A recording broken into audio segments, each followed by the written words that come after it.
آج ہم تکتے ہیں تو ان موبائل کی سکرینز کو تکتے ہیں, ان LED کی سکرینز کو تکتے ہیں. آج جب ہم اس سے تک کر پھر دیکھتے ہیں کہ اچھا اب تو وقت نکلے ہی جا رہا ہے, اٹھتے ہیں اور 2 رکعت نماز 4 رکعت نماز جو ہے وہ اٹھک بیٹھک کر کے رکوع سجود کر کے ہم پڑھ کے فارغ ہو جاتے ہیں. اللہ سبحانہ و تعالی ہمیں ان میں نہ بنا. اللہ سبحانہ و تعالی ہمیں منافق کی تمام ہی جو صفتیں ہیں ان سے دور کر دیجئے. ہمارے اندر سے جو منافقت کا جو روگ ہے اسے دور کر دیجئے. اللہ سبحانہ و تعالی یہ تمام صفات جاننے کے بعد اب ہمیں اپنا محاسبہ کرنا آسان کر دیجئے. رات کو سونے سے پہلے اپنا محاسبہ کریں کہ کہیں ہمارے اندر ان صفات میں سے کوئی ایک صفات بھی چھوٹی سی چنگاری پکڑ کر کہیں بڑی سی بیماری نہ بن جائے. الہی اس سے پہلے ہی اسے دور کر دیجئے. آمین ثم آمین. اللہم طہر قلبی من النفاق. ان کے عوض کے لیے دکھ دینے والا عذاب ہے. اور جب انہیں کہا جاتا ہے کہ زمین میں فساد برپا نہ کرو تو کہتے ہیں کہ ہم تو اصلاح کرنے والے ہیں. خوب سن لو, حقیقتاً یہی لوگ مفسد ہیں تو یہ کہتے مگر یہ لوگ سمجھتے ہی نہیں ہیں. اور جب انہیں کہا جاتا ہے کہ ایمان لاؤ جیسے اور لوگ ایمان لائے ہیں تو کہتے ہیں کہ ہم کیسے ایمان لے آئیں جیسے احمق لوگ ایمان لے آئے تھے. خوب سن لو, حقیقتاً یہی لوگ احمق ہیں مگر وہ یہ بات جانتے نہیں ہیں. اب اللہ سبحانہ و تعالیٰ یہاں پر وہ جو فساد کرنے وہ جو منافق ہیں ان کی ایک اور صفت بتا رہے ہیں کہ یہ کیا کرتے ہیں, یہ زمین میں فساد کرتے ہیں. باقی ساری باتیں پتہ چل گئی, جھوٹ بولتا ہے, وعدہ خلافی کرتا ہے, ایمانت میں خیانت کرتا ہے, لڑائی کرتا ہے تو گالی بکتا ہے.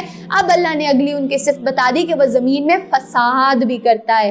ایک منافق فساد کرتا ہے, کیسے فساد کرتا ہے کہ معاشرے کے اندر وہ چلتے پھرتے جب اس کو کہیں پر موقع ملتا ہے تو وہ اپنی جو تیلی ہے اس کو لگا دیتا ہے. وہ معاشرے سے جو اصلاح کرنے کا کام شو تو کرتا ہے کہ میں معاشرے کے اندر جو ہے وہ اصلاح کرنا چاہ رہا ہوں, گویا منہ پہ کچھ پیچھے کچھ ہوتا ہے. وہ معاشرے کے اندر اصلاح کرنے والا بننا جو ہے وہ ظاہر تو کرتا ہے لیکن اصل میں وہ فساد کرنا چاہ رہا ہوتا ہے. یہ وہ منافق ہوتا ہے جو شوگر کوٹڈ طریقے سے جو ہے وہ فساد کرتا ہے, لوگوں کو سامنے کچھ دکھا کر اچھی اچھی باتیں کر کر ان کو جو ہے وہ گناہ پر مجبور کر دیتا ہے اور وہ خود بھی جو ہے وہ شوگر کوٹڈ طریقے سے فساد کرتا ہے. اللہ سبحانہ و تعالیٰ کو ماننے کے بعد اللہ کی نہیں مانتا ہے, اس کے قول اور فعل میں تضاد ہوتا ہے. تو اب اللہ سبحانہ و تعالیٰ آگے کیا کہتے ہیں, ایسے لوگ جب ایمانداروں سے ملتے ہیں تو کہتے ہیں کہ ہم ایمان لا چکے.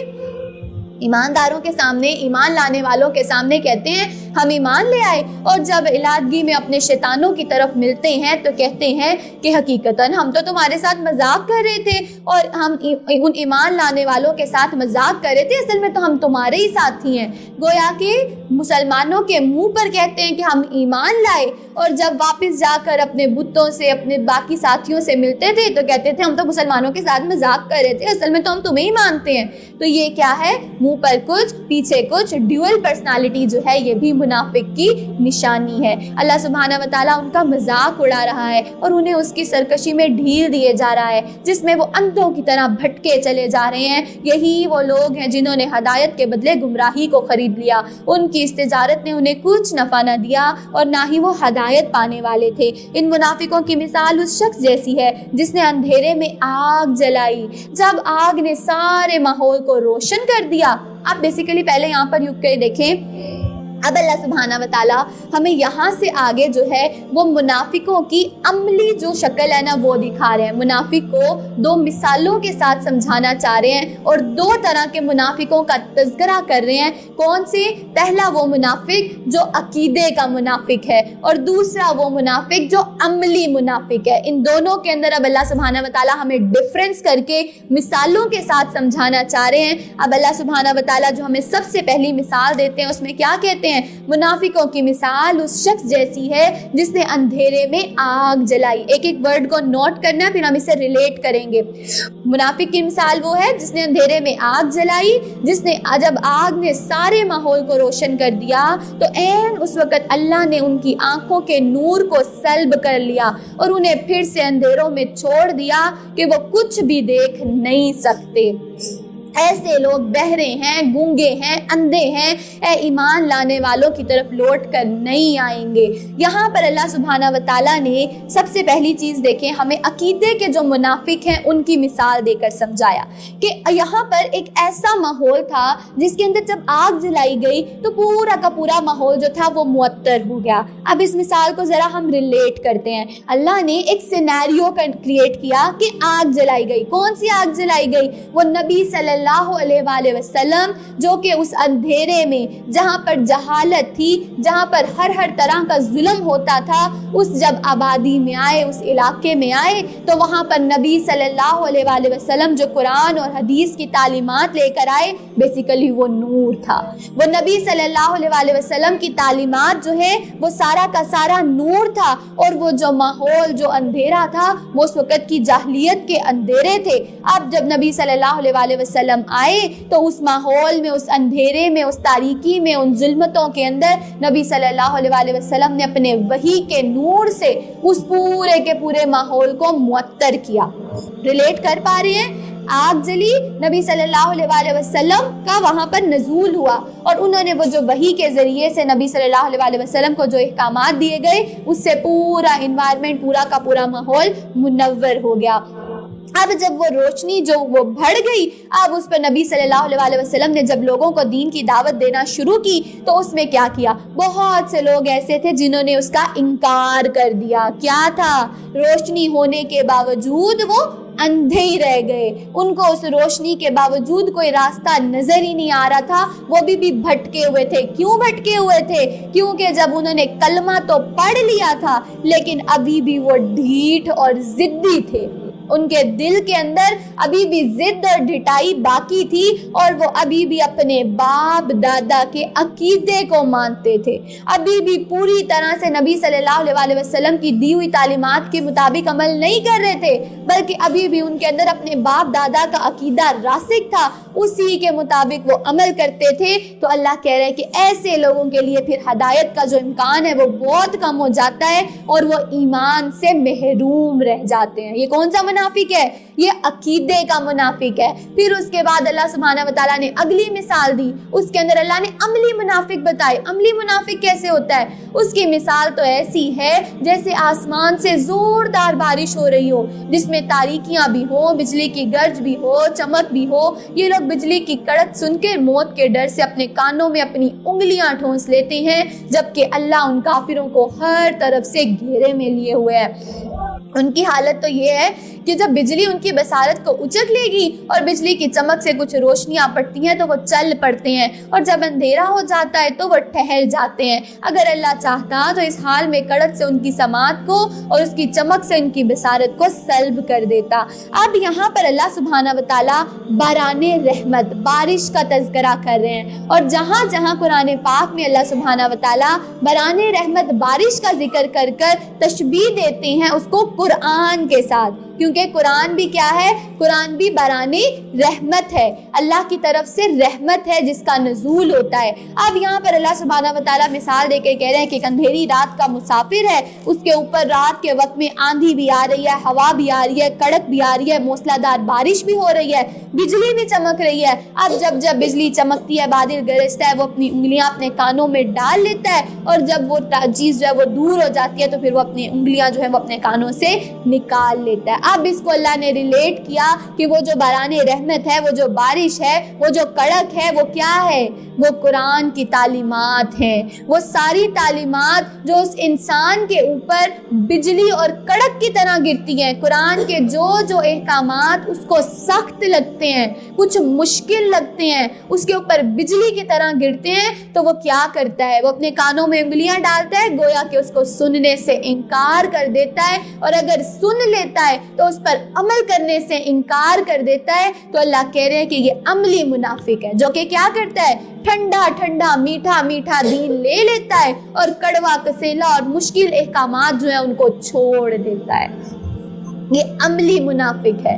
قرآن کے اندر پک اینڈ چوز کرتا ہے. وہ احکامات، وہ اللہ کی تعلیمات جو اسے لگتی ہیں کہ اچھا یہ آسان ہے، چلو میں یہ تو کر لوں گا، لیکن یہ احکامات بہت مشکل ہیں، ان پہ میں عمل نہیں کر سکتا، میں سود کھانا نہیں چھوڑ سکتا، میں پردہ نہیں کر سکتی، باقی ساری باتیں اللہ کی مان لوں گی، میں پردہ نہیں کر سکتی، میں شراب پینا نہیں چھوڑ سکتا، باقی سب کچھ چھوڑ دوں گا، میں زنا بدکاری نہیں چھوڑ سکتا. کیا ہے یہ؟ اللہ کے قرآن، اللہ کے کلام کے اندر سے پک اینڈ چوز ہے. کچھ چیزوں کو اپنا لینا، کچھ کو چھوڑ دینا، ٹھنڈا ٹھنڈا میٹھا میٹھا دین لے لینا اور کڑوا کسیلا اور مشکل احکامات کو چھوڑ دینا. اللہ کہہ رہے کہ یہ اسلام نہیں ہے. پھر یہ کیا ہے؟ یہ منافق ہے، اور یہ عملی منافق ہے جو کہ اپنی مرضی کی چیزیں لے کر باقی چیزوں کو چھوڑ دیتا ہے. اللہ سبحانہ و تعالی ہمیں اس منافقت کے روگ سے بچا لیجیے گا. ہمارے اندر اس نفاق کے روگ کو دور کر کے ہمارے دلوں میں متقیوں اور پرہیزگاروں کی صفات جو ہے وہ ڈال دیجیے گا. آمین ثم آمین. اے لوگوں، اپنے رب کی عبادت کرو جس نے تمہیں بھی پیدا کیا اور تم سے پہلے لوگوں کو بھی، اور اس کی عبادت اس لیے کرو کہ تم پرہیزگار بن سکو. اس اللہ کی عبادت کرو جس نے تمہارے لیے زمین کو فرش اور آسمان کو چھت بنا دیا، آسمان سے پانی برسایا، جس سے تمہارے کھانے پینے کو پھل پیدا کیے. لہٰذا دوسروں کو اللہ کا شریک نہ بناؤ. یہ باتیں تم جانتے بھی ہو.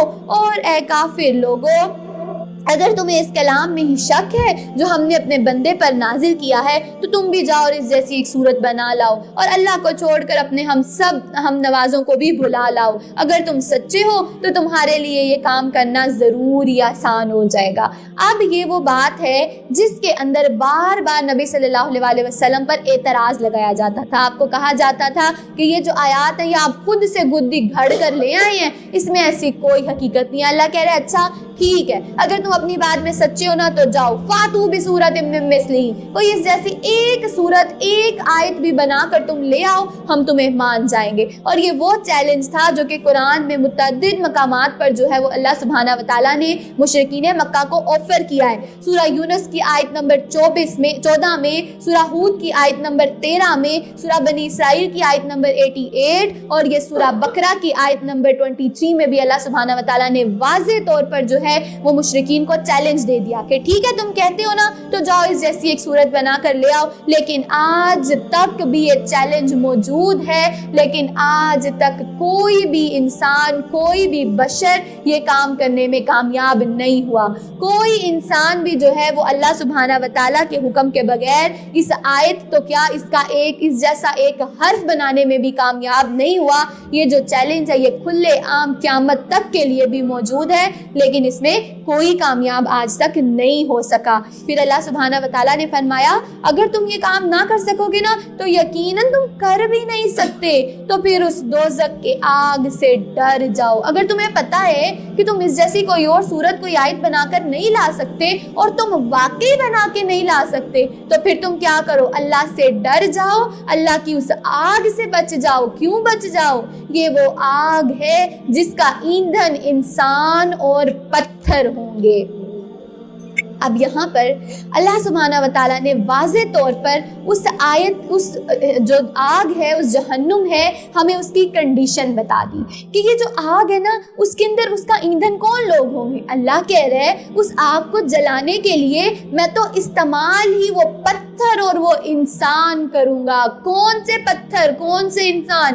وہ پتھر جن کو تم گھڑ گھڑ کے شکلیں دے کر بت بنا کے ان کی پوجا کرتے تھے نا، میں وہ اس آگ کا ایندھن بناؤں گا. اور پھر اس کے بعد وہ سارے کے سارے لوگ، انسان کا اپنا جسم ایندھن کا کام دے گا. اس لوگ وہ سارے کے سارے کافر اور منافق جن کو اللہ جہنم میں ڈالے گا وہ ایندھن کا کام دیں گے. اور لوگ اللہ ڈالے گا، وہ آگ اور بھڑکے گی، پھر اور لوگ ڈالے گا، آگ بھڑکتی چلی جائے گی. استغفر اللہ. نبی صلی اللہ علیہ وسلم نے فرمایا کہ 3 دفعہ جو کوئی جہنم کی آگ سے نجات کی دعا کرتا ہے تو پھر اللہ سبحانہ و تعالیٰ جہنم کی آگ سے جہنم کی جو آگ ہے اس کو اس کا سفارشی بنا دیتا ہے. اللہم اجرنا من النار، اللہم اجرنا من النار، اللہم اجرنا من النار. اللہ سبحانہ و تعالیٰ ہمیں اس آگ کے عذاب سے بچا لیجیے گا. اب ہمیں پتہ چلتا ہے جو انسان ہے وہ خود اس جہنم کا ایندھن بن جاتا ہے، کیونکہ اللہ سبحانہ و تعالیٰ ہمارا مینوفیکچرر ہے۔ اللہ کو پتہ ہے میں نے انسان کو کیسے بنایا ہے، اس کے اندر میں نے کون کون سے ایلیمنٹس اور کون کون سی چیزیں ڈالی ہیں جو کہ جلنے کے کام آتی ہیں۔ اللہ سبحانہ و تعالیٰ نے ہمیں، آج سائنس بھی بتاتی ہے کہ اللہ سبحانہ و تعالیٰ نے انسان کو بنایا ہے، اس کے اندر سلفر، فاسفورس اور پوٹاشیم، یہ وہ سارے کے سارے ایلیمنٹس یوز کیے ہیں جو کہ آج کل پٹاخوں میں یوز کیے جاتے ہیں۔ پٹاخوں کو جلانے کے لیے جو یوز کیے جاتے ہیں، ان کی اسپیسیفک اماؤنٹ جو ہے وہ اللہ سبحانہ و تعالیٰ نے انسان کو بناتے ہوئے ان کے جسم میں بھی وہ ایلیمنٹس رکھے۔ ہم میں سے بہت سے لوگ جنہوں نے بایو پڑھی ہوگی، ہمیں اچھے سے پتا ہے کہ ہماری باڈی کے اندر اسپیسیفک اماؤنٹ ہوتی ہے فاسفورس کی، اسپیسیفک اماؤنٹ ہوتی ہے سلفر کی، پوٹاشیم کی، ہر وہ چیز۔ اب اللہ تو مینوفیکچرر ہے، اللہ کو تو پتا ہے، اس لیے اللہ سبحانہ و تعالیٰ نے یہاں پہ واضح بڑی سائنٹیفک سی آیت ہے کہ اللہ سبحانہ و تعالیٰ اس روز انسانوں کو جسم جو ہے وہ آگ کا ایندھن بنائیں گے۔ کوئی اور سنے کہے انسان کو کیسے ایندھن بن سکتا ہے، لیکن یہ سائنس نے بھی پروف کیا کہ انسانوں کے اندر ایسے ایلیمنٹس ہیں جو کہ جلنے کا کام دیتے ہیں، جلنے کے لیے استعمال ہوتے ہیں۔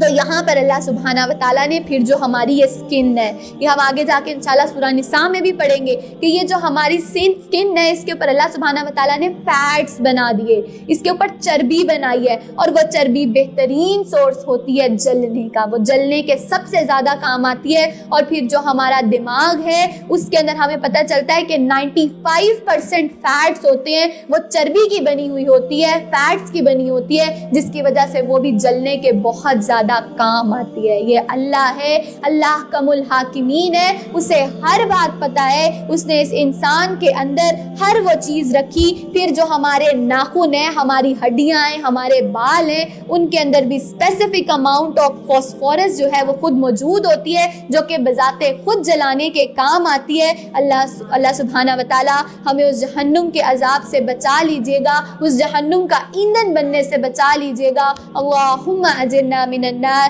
اللہم آتی نفسی تقواہا۔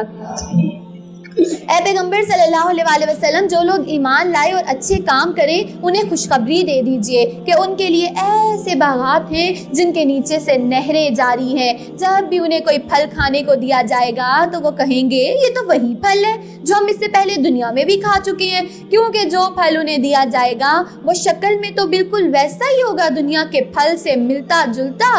نیز ان ایمان والوں کے لیے وہاں پاک صاف بیویاں بھی ہوں گی اور ان باغات میں وہ ہمیشہ رہیں گے۔ اب یہاں پر اللہ سبحانہ و تعالیٰ عمل کرنے والوں کو، یہاں پر اللہ سبحانہ و تعالیٰ بتا رہے ہیں کہ جو مومن ہوتے ہیں وہ صرف ایمان ہی نہیں لاتے ہیں بلکہ وہ عمل بھی کرتے ہیں۔ الذین آمنوا وعملوا الصالحات، ایمان لے آئے اور ساتھ ہی ساتھ نیک عمل کیے۔ پھر جو لوگ ایسا کریں گے ان کے لیے کیا ہے؟ ان کے لیے جنات تجری من تحتها الانہار، ان کے لیے وہ باغات ہوں گے جس میں نہریں بہتی ہوں گی۔ اور کیا کیا جائے گا؟ ان کے لیے اس میں رزق ہوگا۔ کیسا رزق ہوگا؟ منہا من ثمرۃ رزقا، اسی رزق جیسا رزق ہوگا جو انہیں دنیا میں دیا گیا تھا، اس سے ملتا جلتا ہوگا۔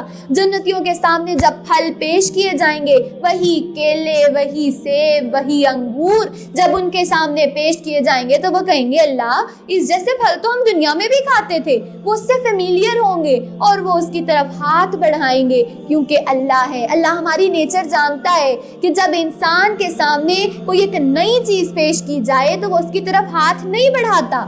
ہمارے سامنے اگر کوئی ایک انسان جو ہے وہ کوئی ایسی شکل کی کوئی چیز پیش کر دے جو ہم نے آج سے پہلے نہ دیکھی ہو تو ہم اسے ہاتھ لگانے سے کچھ ڈرتے ہیں نا، کچھ ہچکچاتے ہیں۔ اللہ سبحانہ و تعالیٰ ہماری نیچر کو جانتے تھے کہ یہ انسان، میں نے اس کو ایسے تخلیق کیا ہے کہ یہ نئی چیز سے تھوڑا سا ہیزیٹیٹ کرتا ہے، تو اس لیے اللہ سبحانہ و تعالیٰ نے جنت میں بھی بالکل ویسے ہی پھل، وہی پھل بنائے، وہی کیلے، وہی سیب، وہی انگور، وہی آم، سب کچھ ویسا ہوگا دکھنے میں۔ لیکن اللہ سبحانہ و تعالیٰ نے یہ بھی بتا دیا کہ وہ پھل کیسے ہوں گے۔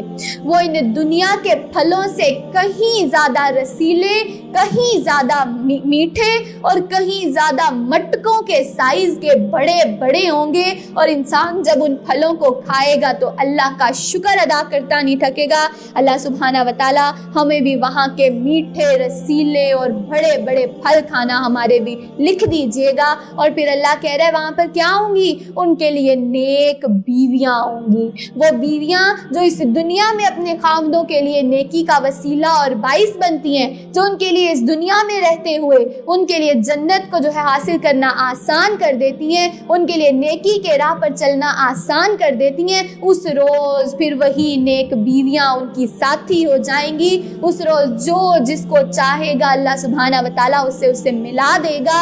اس روز ان کے لیے پاک بیویاں ہوں گی۔ ربنا حب لنا من ازواجنا وذریاتنا وقرۃ اعین واجعلنا للمتقین اماما، آمین ثم آمین۔ اللہ سبحانہ و تعالیٰ قطعاً اس بات سے نہیں شرماتا کہ وہ کسی مچھر یا اس سے بھی حقیر تر چیز کی مثال بیان کرے۔ جو لوگ ایمان لا چکے ہیں وہ جانتے ہیں کہ ان کے پروردگار کی طرف سے پیش کردہ مثال بالکل درست ہے۔ رہے کافر لوگ تو وہ کہتے ہیں کہ ایسی حقیر چیزوں کی مثال دینے سے اللہ کو کیا سروکار۔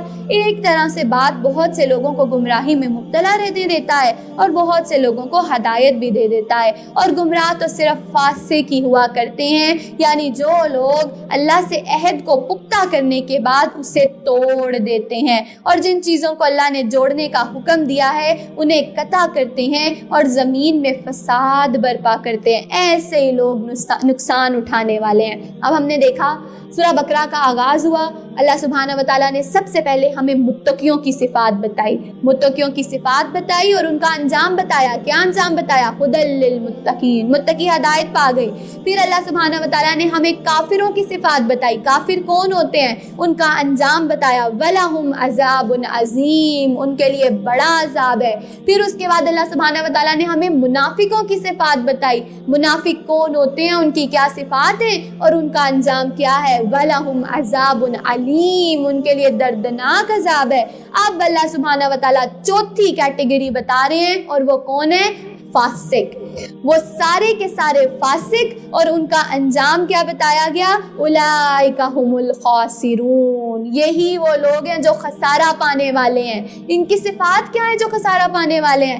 اللہ کہتا ہے فاسق سارے کے سارے وہ ہیں جو کہ کیا کرتے ہیں؟ جو دو کام کرتے ہیں۔ پہلا کام، اللہ کے عہدوں کو توڑ دیتے ہیں، اللہ سے کیے ہوئے وعدوں کو توڑ دیتے ہیں۔ کون سے وعدے؟ وہ جو ہم ایمان لاتے ہوئے کرتے ہیں، لا الہ الا اللہ، یا اللہ تیرے سوا کوئی معبود ہی نہیں ہے، ایاک نعبد و ایاک نستعین، الہی مدد صرف تیرے سے مانگیں گے، تیرے علاوہ کسی کی نہیں مانگیں گے۔ یہ کیا ہے؟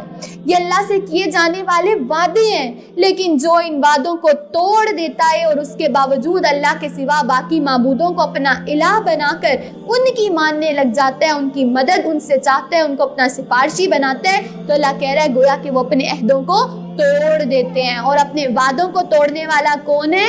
فاسق ہے۔ فاسق کی دوسری اس کی صفت کیا ہے؟ اگر وہ ہو تو وہ فاسق کہلائے گا۔ وہ یہ ہے کہ اللہ نے جس چیز کو جوڑنے کا حکم دیا ہے وہ اسے توڑ دیتا ہے۔ کس کو توڑتا ہے؟ وہ اللہ جس نے جب رحم کو بنایا تھا تو رحم کو اپنے ہاتھ میں لے کر کہا تھا کہ رحم جو تجھے جوڑے گا میں اسے جوڑ کر رکھوں گا، اور جو کوئی تجھے توڑ دے گا میں اسے توڑ کر رکھ دوں گا۔ یہ وہ رحم کے رشتوں کی امپورٹنس ہے، یہ وہ بلڈ ریلیشنز کی امپورٹنٹ ہے کہ کس طرح سے تم نے اپنے بہن بھائیوں، اپنے ماں باپ، اپنے خاندان والوں، اپنے عزیز و اقارب، اپنے رشتہ داروں کو جوڑ کے رکھنا ہے، ان سے قطع رحمی نہیں کرنی ہے۔ ایسا نہ ہو کہ تم اپنے سسرالی رشتوں کو تو جوڑ کے رکھو، اپنے میکے کے رشتوں سے جو ہے وہ ٹوٹ جاؤ، یا میکے کے رشتوں کو جوڑ کر رکھو سسرالی رشتوں سے ٹوٹ جاؤ، یا ایسا نہ ہو کہ کوئی ایک بہن یا کوئی ایک بھائی اس سے تم کٹ کے رہ جاؤ، اس کے ساتھ بالکل علیحدگی اختیار کر لو۔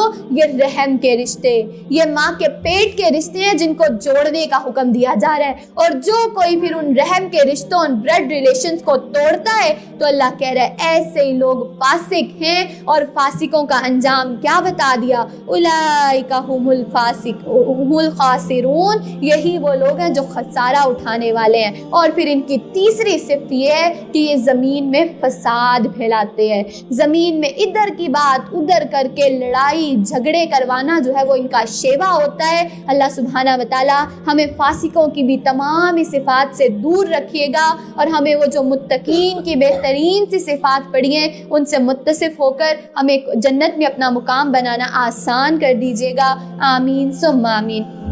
لوگو تم اللہ کا انکار کیسے کرتے ہو، حالانکہ تم تو مردہ تھے، اس نے تمہیں زندہ کیا، پھر وہی تمہیں موت دے گا، پھر زندہ کر دے گا، پھر اسی کی طرف تمہیں پلٹ کر جانا ہے۔ اللہ سبحانہ و تعالیٰ کی ایک بہت خوبصورت سی آیت جس کے اندر اللہ سبحانہ و تعالیٰ 2 زندگیوں اور 2 موتوں کا تصور بتا رہے ہیں۔ اللہ سبحانہ و تعالیٰ کہتے ہیں کیف تکفرون باللہ، تم انکار کیسے کرتے ہو اللہ کا، ہاؤ ڈیئر یو، تم اللہ کا انکار کر کیسے سکتے ہو۔ اللہ تو وہ ذات ہے جس نے کیا کنتم امواتا فاحیاکم ثم یمیتکم ثم یحییکم ثم الیہ ترجعون۔ وہ اللہ تو وہ ہے، تم اس کا انکار کر کیسے سکتے ہو؟ وہ تو وہ ذات ہے جس نے جب تم مردہ تھے تمہیں اس نے زندگی دی، وہ تمہیں زندہ دینے کے بعد پھر مارنے پر قادر ہے، اور تمہارے مر جانے کے بعد وہ دوبارہ تمہیں زندہ کرے گا، تم سب کو اسی کی طرف ہی تو لوٹ کر جانا ہے۔ اتنی خوبصورتی کے ساتھ اللہ سبحانہ و تعالیٰ نے 2 زندگیوں اور 2 موتوں کا تصور بتا دیا۔ اس کے اندر کوئی ایسا کانسیپٹ نہیں ہے کہ اس دنیا میں رہتے ہوئے تمہیں 2 زندگیاں اور 2 موتیں آئیں گی، نہیں، یہ ہمارا کانسیپٹ نہیں ہے، یہ وہ ہندوانہ کانسیپٹ ہے کہ اسی دنیا کے اندر رہتے ہوئے ایک انسان کے ساتھ جنم ہوتے ہیں اور وہ بار بار جنم لیتا ہے، نہیں، ایسا کوئی کانسیپٹ نہیں ہے، بلکہ یہاں پر اللہ سبحانہ و تعالیٰ بتا رہے ہیں کہ وہ وقت جب اللہ سبحانہ و تعالیٰ نے عالم ارواح میں تمام روحوں کو آج قیامت تک جتنے لوگ اس دنیا میں آنے تھے، پیدا ہونے تھے، اللہ نے سب کی روحوں کو وہاں اکٹھا کیا، ساری روحوں کو اکٹھا کر کے ان سے وعدہ لیا کہ بتاؤ تمہارا رب کون ہے۔ سب نے ایک ہی آواز ہو کر کہا تھا قالوا بلا، اللہ سبحانہ و تعالیٰ آپ ہی ہمارے رب ہیں، آپ کے سوا کوئی ہمارا رب نہیں، ہم صرف آپ کی عبادت کریں گے۔ جب سب نے یہ وعدہ کر لیا، اب اللہ سبحانہ و تعالیٰ نے اس وعدے کے بعد تمام روحوں کو ان کے جسموں سے الگ کر کر اللہ سبحانہ و تعالیٰ نے رکھ لیا۔ پھر اس دنیا کے اندر اس ماں کے پیٹ کے اندر جو ہے وہ خاص اس رحم مادر کے اندر پانی کا ٹپکنا، انسان کی پیدائش، وہ اس انسان کی پہلی زندگی ہے جو اللہ سبحانہ و تعالیٰ اس دنیا میں دیتا ہے۔ وہ اس کی زندگی کہاں ہوگی، کس گھر میں، کس قصبے میں، کس علاقے میں، کس شہر میں، کس گلی میں، یہ اللہ کے پاس علم ہے۔ ہر انسان کی وہ جو پیدائش ہے اس کو اللہ سبحانہ و تعالیٰ نے کہا کہ وہ انسان کی پہلی زندگی ہے۔ وہ جو وعدہ الست لینے کے بعد اللہ نے روحیں قبض کی تھی وہ پہلی موت تھی، پھر اس کے بعد اس دنیا میں بھیجے جانا پہلی زندگی۔ اس دنیا کے بعد جو اللہ سبحانہ و تعالیٰ نے ہمیں موت دینی ہے، ہر انسان کو مرنا ہے، ہر انسان کو اس دنیا سے جانا ہے، وہ انسان کی دوسری موت ہے۔ تب جب وہ مر گیا پھر قیامت کے روز اللہ سبحانہ و تعالیٰ نے تمام انسانوں کو دوبارہ سے زندہ کرنا ہے تاکہ ان سے اعمال اور حساب کتاب جو ہے وہ پراپر لیا جا سکے۔ تو وہ دوسری زندگی ہوگی جو اللہ سبحانہ و تعالیٰ ہمیں دیں گے۔ اب کلیئر ہو گیا کہ کس طرح سے اللہ سبحانہ و تعالیٰ نے 2 زندگیوں اور 2 موتوں کا تصور کیا اور واضح طور پر کہہ دیا کہ تم اللہ کو جھٹلا کیسے سکتے ہو، تم یہ کام کر کیسے کر سکتے ہو، کیف تکفرون، تم کیسے یہ کام کہہ سکتے ہو کہ اللہ کے لیے ممکن نہیں ہے۔ اللہ تو وہ ذات ہے جو تمہیں 2 زندگیاں دیتا ہے، 2 موتیں دیتا ہے، تمہیں اٹھائے گا، تمہارا حساب کتاب کرے گا اور پھر تمہارے لیے ہمیشگی کے باغات ہو جائیں گے۔ اللہ کے لیے ہر کام آسان ہے۔ وہ اللہ جس نے تمہیں پہلی دفعہ پیدا کیا، وہ ایک نطفے سے پیدا کیا، اس اللہ کے لیے تمہیں دوبارہ پیدا کرنا، تمہارے اندر دوبارہ جان ڈالنا مشکل نہیں ہے۔ اللہ سبحانہ و تعالیٰ ہمیں قرآن کی تمام ہی جو آیات ہیں ان کی حکمتوں کو سمجھنے کی توفیق دے، اس کے اندر قرید اور ٹو میں جانے کی بجائے اس سے جو اللہ سبحانہ و تعالیٰ ہمیں بات سمجھانا چاہ رہے ہیں اسے سمجھنے کی توفیق دے، آمین ثم آمین۔ پھر اللہ سبحانہ و تعالیٰ فرماتے ہیں وَإِذْ قَالَ رَبُّكَ لِلْمَلَائِكَةِ إِنِّي جَاعِلٌ فِي الْأَرْضِ خَلِيفَةً، کیا کیا؟ اے پیغمبر صلی اللہ علیہ وآلہ وسلم اس وقت کا تصور کرو جب آپ صلی اللہ علیہ وآلہ وسلم کے رب نے فرشتوں سے کہا کہ میں زمین میں خلیفہ بنانے والا ہوں، تو وہ کہنے لگے کیا تو اس میں ایک ایسے شخص کو خلیفہ بنائے گا جو اس میں فساد مچائے اور ایک دوسرے کا خون بہائے۔ اب یہ کیا واقعہ تھا؟ یہ بیسیکلی تخلیق آدم کے وقت کا قصہ اور رداد ہے جو کہ ہمیں بتائی جا رہی ہے کہ اللہ سبحانہ و تعالیٰ نے خلیفہ بنایا۔ Why will you created؟ اللہ سبحانہ و تعالیٰ نے ہمیں کیوں بنایا؟ ہمیں خلیفہ بنانے کے. خلیفہ کیا ہوتا ہے؟ خلیفہ وہ ہوتا ہے جو اپنے جانشین ہوتا ہے, اس شخص کو کہتے ہیں جو کہ اس کے پیچھے سبارڈینیٹ ہوتا ہے. ایک بادشاہ ہوتا ہے نا, بادشاہ کے پیچھے جو بھی لوگ ہوتے ہیں وہ اس کے وزیر, وہ اس کے خلیفہ ہوتے ہیں, اس کے پیچھے آنے والے اس کے سبارڈینیٹ ہوتے ہیں. تو اب اللہ سبحانہ و تعالیٰ یہاں پر یہی کہہ رہا ہے کہ اللہ سبحانہ و تعالیٰ نے انسانوں کو جانشین بنایا. اللہ سبحانہ و تعالیٰ نے انہیں ماتحت بنایا کہ جو بھی حکم بادشاہ دے گا, کون بادشاہ؟ اللہ سبحانہ و تعالیٰ. اللہ سبحانہ و تعالیٰ جو حکم بھی دے گا, ہم انسانوں کو بینگ اشرف المخلوقات ہمیں ان تعلیمات کو آگے پہنچانا ہے. یہ ہمارا اصل مقصد تھا, ہمیں اس دنیا میں بھیجنے کا, ہمیں خلیفہ بنانے کا. اللہ سبحانہ و تعالیٰ نے اس دنیا کی زندگی میں جو اللہ احکم الحاکمین ہے اس کی مرضی کے مطابق یہ دنیا چلے گی, لیکن اس کے تعلیمات کو آگے کیسے پہنچایا جائے گا اس کام کے لیے اللہ سبحانہ و تعالیٰ نے انسان کو تخلیق کیا. اب جب اللہ نے انسان کو خلیفہ بنایا, اس کو تخلیق کیا, اور فرشتے جو ہیں وہ کہنے لگے کہ یا اللہ کیا تو اس میں ایسی ایک مخلوق بنانے جا رہا ہے جو کہ اس کے اندر خون بہائیں گے. اب یہ فرشتوں کو کیسے پتا تھا؟ کیا فرشتوں کے پاس کوئی غیب کا علم تھا؟ نہیں, غیب کا علم صرف اللہ کے پاس ہے. علام الغیوب صرف اللہ سبحانہ و تعالیٰ, اس کے علاوہ کسی کے پاس علم نہیں ہے. یہ جو فرشتوں نے کہا کہ کیا تو ایسی ایک مخلوق بنانے جا رہا ہے جو زمین میں فساد کرے, یہ بیسیکلی انہوں نے اپنے ایک تجربے کی بنیاد پر کہا, کیونکہ اللہ سبحانہ و تعالیٰ انسانوں سے پہلے جنوں کو تخلیق کر چکے تھے, اور جن وہ قوم تھے, وہ لوگ تھے کہ جو اللہ سبحانہ و تعالیٰ نے جب انہیں پیدا کیا تو یہ لوگ بہت زیادہ فتنہ فساد کرتے تھے, ایک دوسرے کا خون بہاتے تھے, قتل و غارت کرتے تھے. اب جو فرشتوں نے وہ سارے مشاہدات پہلے سے کیے ہوئے تھے, اسی لیے یہ اس بیس پہ کہنے لگے کہ اللہ سبحانہ و تعالیٰ کیا تو اب ایک اور مخلوق ایسی بنانے جا رہا ہے جو کہ زمین کے اندر فساد کریں گے, خون بہائیں گے, فتنہ فساد ہوگا. تو اللہ سبحانہ و تعالیٰ آگے سے کیا کہتے ہیں کہ تم بہتر نہیں جانتے, میں بہتر جانتا ہوں. یہ جو میں بنانے جا رہا ہوں, فرشتوں نے کہا تھا الہی تو ایسی مخلوق کیوں بنا رہا ہے جو کہ فتنہ فساد کرے, حالانکہ ہم تو وہ ہیں جو کہ تیری ہر وقت ہی تسبیح بیان کرتے ہیں. گویا کیا سمجھ میں آیا؟ اللہ سبحانہ و تعالیٰ کا انسانوں کو بنانے کا مقصد صرف تسبیحاں کرانا نہیں ہے. اللہ کو انسان کو پیدا کرنے کا مقصد صرف عبادت نہیں ہے. اللہ سبحانہ و تعالیٰ نے ہمیں اشرف المخلوقات بنایا. ہم سے صرف عبادت کے فرائض اللہ نے نہیں لینے تھے, ہم سے بڑے بڑے کام کروانے تھے. ہمیں اللہ نے پیدا کیا لوگوں کے دل جو ہے ان کو بہتر کرنے کے لیے, لوگوں کی باتیں سننے کے لیے, حقوق اللہ اور حقوق العباد پورے کرنے کے لیے. صرف اپنی عبادت اور اپنی چیزوں میں نہیں ہو کے رہ جانا, بلکہ لوگوں کو نیکی کی طرف بلانا ہے. امر بالمعروف نہیں عن المنکر کرنے کے لیے ہمیں پیدا کیا تھا. وہ فرشتے تو اللہ کی عبادت کے لیے کافی تھے, جو کہ 70,000 فرشتے جو کہ عبادت کے اندر اللہ کی لگے رہتے ہیں, اور اللہ کا جو کعبہ ہے, بیت المعمور ہے جو کہ آسمانوں پر ہے, اس کا طواف کرتے رہتے ہیں. اور ایک فرشتہ اس کی باری دوبارہ 70,000 فرشتوں کے بعد آتی ہے. اللہ کو کیا ضرورت تھی ہماری عبادت کی؟ نہیں. اس اللہ کی عبادت تسبیح بندگی کے لیے وہ فرشتے کافی تھے. اگر ہمیں عبادت کرنے کی ضرورت ہے تو وہ خود اپنے نفس کے لیے ہے, تاکہ ہم اپنے آپ کو اس دنیا کے اندر بہترین نیکیاں اور اعمال کر کے اللہ سبحانہ و تعالیٰ کے حقوق اللہ اور لوگوں کے حقوق العباد دونوں پورے کر کے امر بالمعروف نہی عن المنکر کا فریضہ بھی انجام دے کر اللہ سبحانہ و تعالیٰ سے اس جنت کے طلبگار ہو جائیں. تو اب جب انہوں نے ایسا کہا کہ ہم تو تسبیح کرتے ہیں اور تو ایک مخلوق بنا رہے, اللہ نے فوراً ہی کہا, ان کو جواب دیا کہ جو کچھ میں جانتا ہوں وہ تم نہیں جانتے. انی اعلم ما لا تعلمون, جو میں علم رکھتا ہوں وہ تم نہیں رکھتے.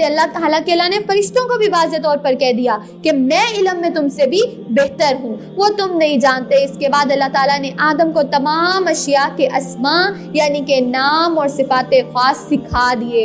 ان اشیاء کو فرشتوں کے روبرو پیش کر کے ان سے کہا کہ اگر تم اپنے بات میں سچے ہو تو مجھے اشیاء کا نام بتاؤ.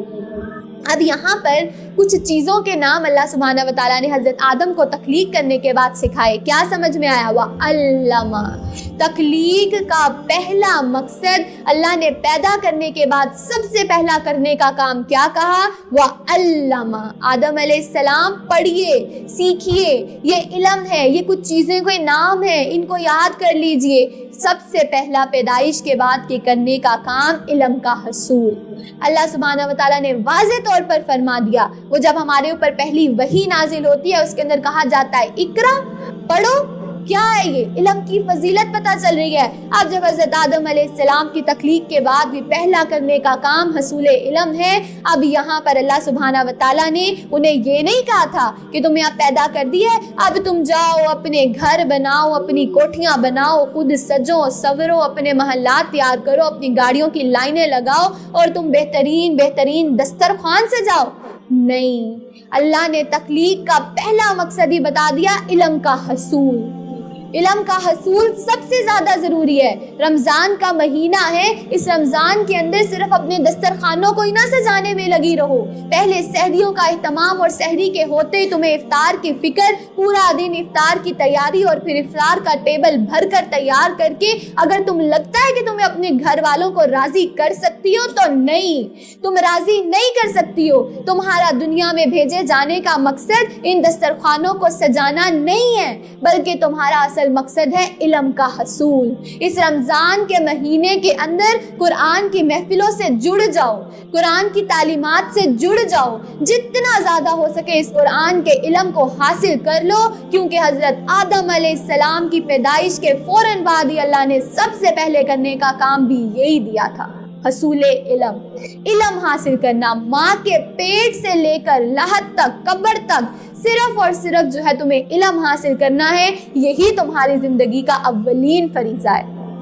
اب حضرت آدم علیہ السلام کو اتنی انٹینس علم کی امپورٹنس بتا دی. اب اس سب کے بعد اللہ سبحانہ و تعالیٰ نے پھر حضرت فرشتوں کو یہ حکم دیا، وہ جو سارے حضرت آدم علیہ السلام کو جتنے نام سکھائے تھے، اب جا کر انہیں ذرا فرشتوں کو تو سنا کر آؤ. تو کیا ہوا، یہاں سے اب علم کی جو برتری ہے، جو فضیلت ہے، وہ بھی بتائی جا رہی ہے کہ اللہ سبحانہ و تعالیٰ کہہ رہا ہے الا ما علمتنا، میں وہ چیز بھی جانتا ہوں، میں نے وہ علم اس کو دیا جو بہترین ہے. علمتنا شد، ہمیں کی شد بتا رہی ہے کہ وہ علم کیسا ہے، وہ کتنی پرفیکشن کے ساتھ دیا جا رہا ہے، وہ کتنی پریسیژن اور کتنی کمپلیشن کے ساتھ دیا جا رہا ہے. اللہ سبحانہ و تعالیٰ مائنیوٹسٹ ڈیٹیل، چھوٹی چھوٹی ڈیٹیل جو ہے اس کا بھی علم اپنے رب، اپنے نبی کو دے رہے ہیں. اور پھر ساتھ ہی ساتھ اللہ نے ہمیں علم کے حصول کی دعائیں بھی تو سکھا دی ہیں.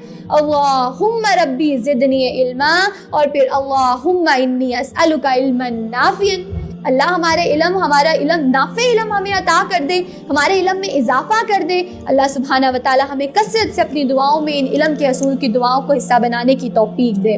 ہر چیز کو جاننے والا ہوں اور اس کی حکمت کو بھی سمجھنے والا ہوں. اللہ سبحانہ و تعالیٰ نے آدم علیہ السلام سے فرمایا، اے آدم ان فرشتوں کو ان اشیاء کے نام بتا دو. تو جب آدم علیہ السلام نے فرشتوں کو ان چیزوں کے نام بتا دیے تو اللہ نے فرشتوں سے کہا، کیا میں نے تمہیں نہ کہا تھا کہ میں ہی آسمان اور زمین کی پوشیدہ باتیں جانتا ہوں، ان باتوں کو بھی جانتا ہوں جو تم ظاہر کرتے ہو اور ان کو بھی جانتا ہوں جو تم چھپاتے ہو. گویا کہ حضرت آدم علیہ السلام کو سب سے پہلا کام اللہ نے جو کرنے کا دیا وہ کہ خود علم حاصل کرنے کے بعد اس علم کو صرف اپنے تک ہی نہیں رکھنا ہے، بلکہ جا کے فرشتوں کو بھی بتاؤ، ان کو بھی یہ چیز سکھا کر آؤ. تو یہ کیا ہے، یہاں سے اب ہمیں دوسری بات پتہ چلی ہے، صرف علم حاصل کر کے ہی نہیں بیٹھ جانا بلکہ اس علم کو آگے بھی پھیلانا ہے. اب جب ان کے اوپر یہ اتنا تو اللہ سبحانہ و تعالیٰ نے امتحان دیا تو وہ اس امتحان میں کامیاب ہوئے، اس آزمائش پر بھی پورے اترے اور انہوں نے یہ جو علم تھا اس کو آگے بھی پہنچایا. پھر اس کے بعد اللہ سبحانہ و تعالیٰ نے یہاں پر فرمایا فَلَمَّا أَنبَأَهُم بِأَسْمَائِهِمْ، ان ساری کی ساری چیزوں کے جو نام تھے وہ حضرت آدم علیہ السلام نے جب فرشتوں کو سکھا دیے.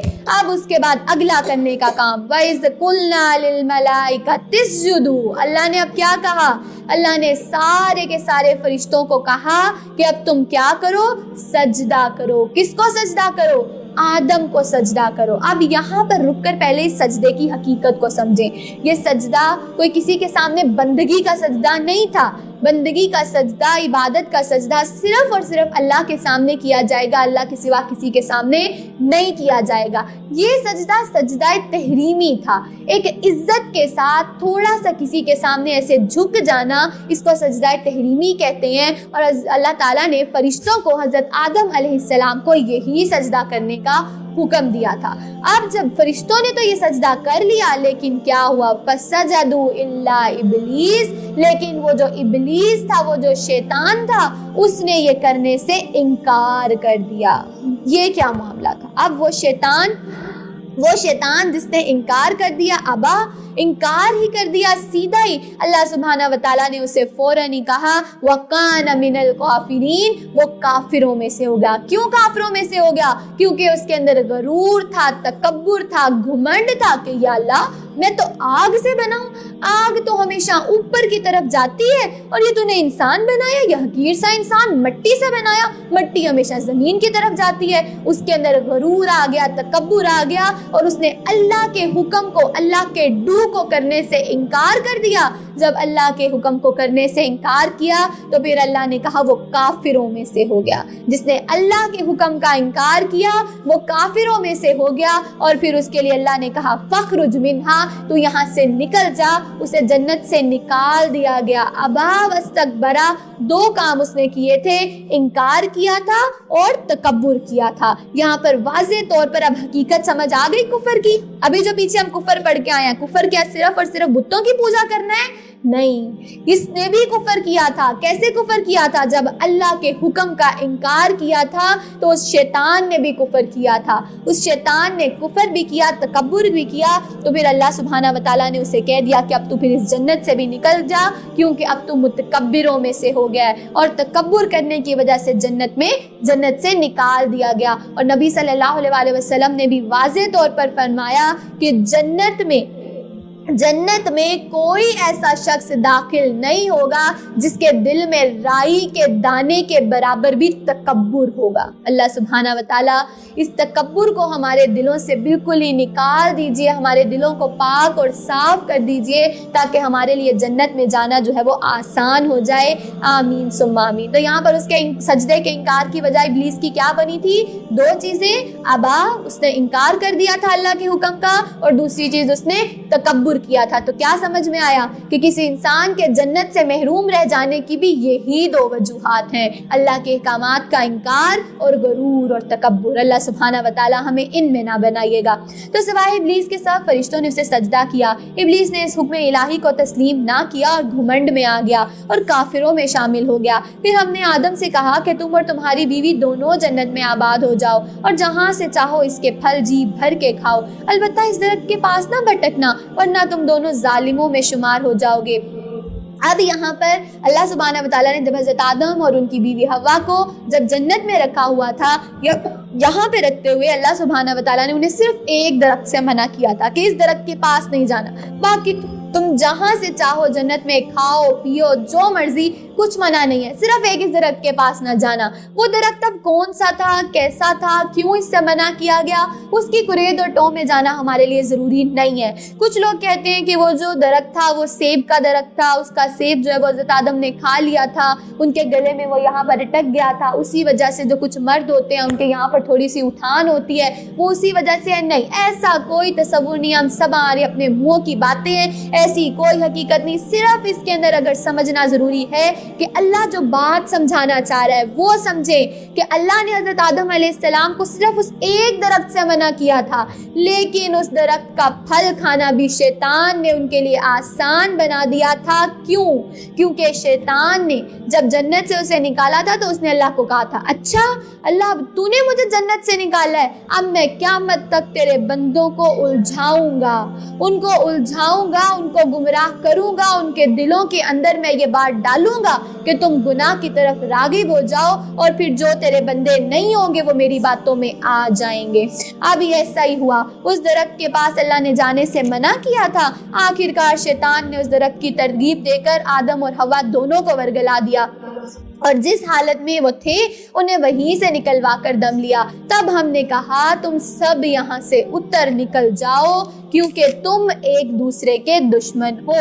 اب یہ وہ پہلی بھول چوک تھی جو کہ دنیا میں ہوئی تھی. اللہ سبحانہ و تعالیٰ نے یہ پہلی بھول چوک کس وجہ سے ہوئی تھی؟ اس شیطان کی پیروی کرنے کی وجہ سے ہوئی تھی. اور کیوں ہوئی تھی؟ کیونکہ یہاں پر علم کی کمی آ گئی تھی. علم کی کمی آ گئی تھی، اس درخت کا جو علم ہے وہ پوری طرح سے انہیں نہیں تھا، لیکن اللہ نے صرف رکنے سے کہا تھا، وہ اس سے نہیں رکے تھے۔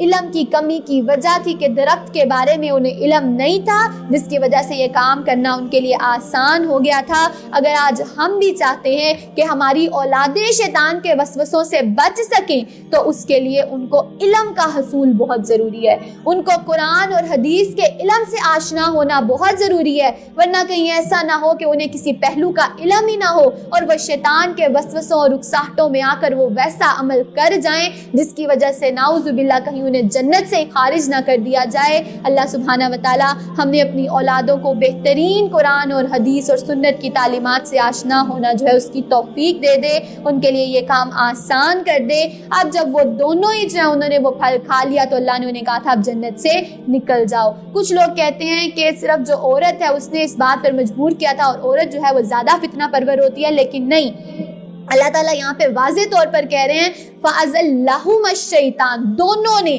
ان دونوں نے وہ پھل کھایا تھا اور دونوں کو ہی اللہ سبحانہ و تعالیٰ نے جو ہے وہ جنت سے نکلنے کا حکم دیا تھا کہ اب آپ اس جنت سے اتر جائیں اور اب تمہیں ایک معین وقت تک موت یا قیامت تک زمین میں رہنا ہوگا اور گزر بسر کرنا ہے۔ اب جب انہوں سے اللہ کی نافرمانی ہو گئی تھی تو اللہ نے اب سزا کے طور پر کہا کہ اب تم جنت میں نہیں رہ سکتے اور ان کو اب دنیا میں بھیج دیا۔ پھر کیا ہوا؟ پھر آدم علیہ السلام نے اپنے رب سے چند کلمات سیکھ کر توبہ کی تو اللہ نے ان کی توبہ کو قبول کر لیا۔ کیا سمجھ میں آ رہا ہے؟ جب بھی رب ناراض ہوگا تو پھر توبہ کی جائے گی۔ توبہ کیسے کی جائے گی؟ توبہ کرنے کے لیے بھی اللہ نے خود دعائیں اور طریقے سکھا دیے۔ اللہ کے بتائے ہوئے مسنون دعاؤں کے ساتھ جب اللہ سے توبہ کی جائے گی تو اللہ ضرور ہی اس کو قبول فرمائیں گے۔ سب سے پہلی چیز اپنے علم کی کمی کا انہوں نے اعتراف کیا کہ میرے پاس تو اس چیز کا بھی علم نہیں ہے کہ میں اپنے گناہ کیسے بخشواؤں، مجھے تو وہ بھی نہیں پتا۔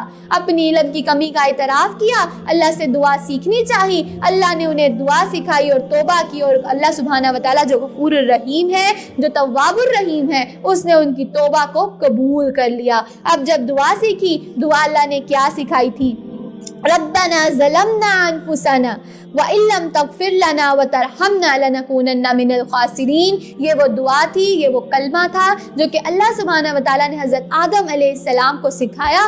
اب جب انہوں نے ان الفاظ کے ساتھ اللہ سے دعا کی تو اس نے اللہ بندوں کی توبہ کو قبول کرتا ہے، قبول کرنے والا ہے، نہایت رحم کرنے والا ہے۔ ہم نے کہا تم سب کے سب یہاں سے نکل جاؤ، جو پھر میری طرف سے تمہارے پاس ہدایت آئے اور جس نے میری ہدایت کی پیروی کی تو ایسے لوگوں کو کچھ خوف نہ ہوگا اور نہ وہ غمگین ہوگے، اور جن لوگوں نے ہماری آیات کو ماننے سے انکار کیا اور انہیں جھٹلایا تو وہی اہل دوزخ ہیں اور وہ اس میں ہمیشہ رہیں گے۔ اللہم اجرنا من النار اللہم لا تجعلنا منہم۔ اللہ سبحانہ و تعالی ہمیں ان میں نہ بنائیے گا۔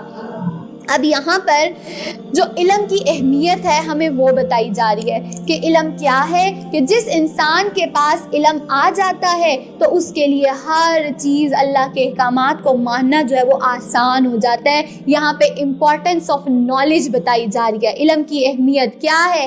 زندگی کی اولین ترجیح کیا ہے؟ علم ہے۔ امتحان اور آزمائشوں کو اچھے طریقے سے حل کرنا چاہتے ہو تو اس کے لیے علم ضروری ہے۔ اگر شیطان کی اکساہٹوں سے بچنا چاہتے ہیں تو علم ضروری ہے۔ اگر اشرف المخلوقات کے درجے پر ابھی بھی فائز رہنا چاہتے ہیں تو علم ضروری ہے۔ اگر رب کی ناراضگی سے بچنا چاہتے ہیں تو بھی علم ضروری ہے، اور اگر کامیاب زندگی گزارنا چاہتے ہیں تو بھی علم ضروری ہے۔ علم کی امپورٹنس پتہ چل رہی ہے کہ ہر موقع پر ہمیں علم کی ضرورت ہوتی ہے۔ اگر ہمارے پاس علم نہ ہوا تو پھر گویا کہ ہم اپنے رب کو بھی راضی نہیں کر پائیں گے، شیطان کے وسوسوں سے بھی نہیں بچ پائیں گے اور اس جنت کا حصول بھی نہیں کر پائیں گے۔ ہم اگر یہاں پر دیکھیں نا تو یہ علم ہی ہے جس کی وجہ سے شیطان اور انسان کے رویوں میں فرق تھا۔ یہی وجہ تھی کہ شیطان سے بھی غلطی ہوئی تھی، اس نے بھی اللہ کے حکم کو ماننے سے انکار کیا تھا، لیکن وہ کیا ہو گیا تھا؟ وہ فخر جمنا ہو گیا تھا، اللہ نے اسے جنت سے ہی نکال دیا۔ دوسری طرف انسان سے، حضرت آدم علیہ السلام سے بھی غلطی ہوئی، نکالا انہیں بھی گیا جنت سے، لیکن انہوں نے کیا رویہ اپنایا اور شیطان نے کیا رویہ اپنایا؟ ذرا اس کو اب کمپیئر کر کے دیکھتے ہیں۔ ہوا کیا؟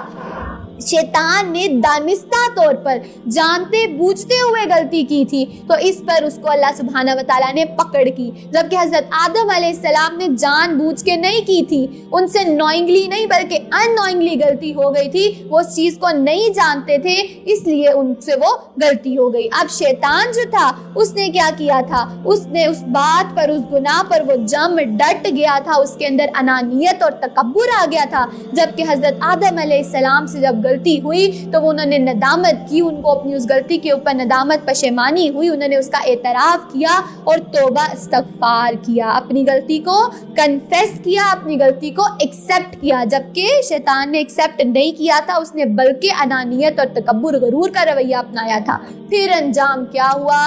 انجام واضح تھا، وہ شیطان جس نے انانیت دکھائی، جانتے بوجھتے ہوئے گناہ کیا اور پھر اس پہ جم اور ڈٹ گیا، تو اس کا انجام ہوا کان من الکافرین، وہ کافروں میں سے ہو گیا، فاخرج منہا، جنت سے نکال دیا گیا، شیطان الرجیم کہلایا، اور اللہ سبحانہ و تعالیٰ نے اس کے لیے کہا مذموما مدحورا، اس کو دھتکار دیا گیا۔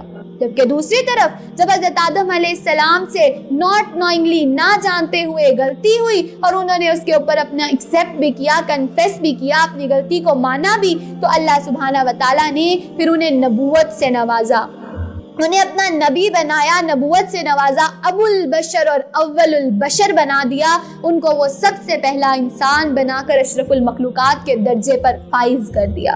یہ ہے ڈفرنس، یہ ہے اصل چیز جو علم کی کمی کی بنا پر شیطان کو حاصل نہیں ہو سکی، لیکن حضرت آدم علیہ السلام نے علم ہوتے ہوئے اپنی اس غلطی کو ایکسیپٹ کر کے اللہ سے دعا مانگ کر اپنی اس غلطی کو دور کر کے، اپنی جو گناہ تھا اس کو ایکسیپٹ کر کے اللہ سے توبہ کر کے وہ ابو البشر اور اول البشر اور نبی کے درجے پر فائز ہو گئے۔ اللہ سبحانہ و تعالی ہمیں بھی چلتے پھرتے ہر موقع پر اپنی زندگی کے ہر پہلو میں جہاں جہاں علم حاصل کرنے کی توفیق دے، ہمیں زیادہ سے زیادہ علم جو ہے وہ حاصل کرنا ہمارے لیے آسان ہو جائے، اور اگر کبھی ہم سے جانتے بوجھتے یا جانے انجانے میں بھی غلطی ہو جائے تو اسے کنفیس کر کے اس کے اوپر اللہ سبحانہ و تعالیٰ سے معافی مانگنا ہمارے لیے آسان ہو جائے، کیونکہ نبی صلی اللہ علیہ وسلم نے کیا فرمایا تھا؟ خیر الخاطئین التوابون، بہترین خطا کار تو وہ ہے جو خطا کرنے کے بعد پھر توبہ کرتا ہے، اور پھر جو توبہ کر لیتا ہے، نبی صلی اللہ علیہ وسلم نے فرمایا کہ جو غلطی کرنے کے بعد، گناہ کرنے کے بعد توبہ کر لیتا ہے، اللہ سے استغفار کر لیتا ہے، وہ تو گویا ایسے ہے جیسے اس نے کبھی گناہ کیا ہی نہیں ہے۔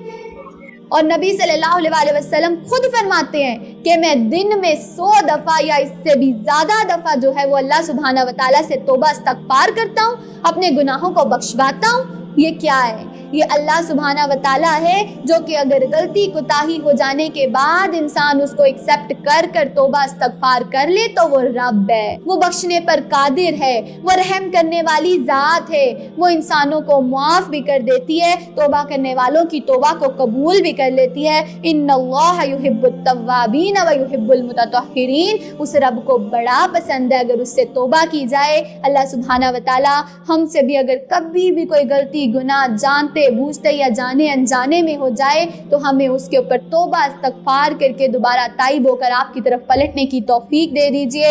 آمین ثم آمین یا رب العالمین۔ ربنا لا تزغ قلوبنا بعد إذ هديتنا وهب لنا من لدنك رحمة إنك أنت الوهاب۔ آمین ثم آمین یا رب العالمین۔